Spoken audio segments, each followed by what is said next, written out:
escrime et t'exprime exécrablement. Y et Z. Quand je sors de chez moi à Paris, j'aperçois un établissement célèbre, curieusement nommé le Divan du Monde. J'ignore si les clients sont déçus de ne pas s'y allonger sur des divans. Il s'agit en fait d'un cabaret fondé au XIXe siècle, à l'époque où divan désignait couramment un café parisien meublé à l'oriental. Le persan diwan, dérivé de dibir l'écrivain, désignait un registre, un recueil de textes. Il était emprunté par le turc divan, qui nommait ainsi un bureau de l'administration.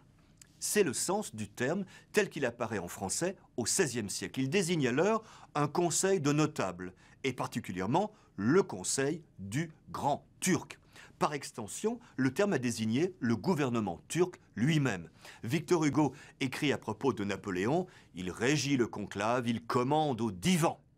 Cette salle était meublée à la turque, de sièges bas et de coussins, ce qui explique qu'à partir du XVIIIe siècle, le terme ait pris le sens du meuble qu'on y rencontrait. Divan désigne aujourd'hui un siège allongé placé contre le mur et garni de coussins.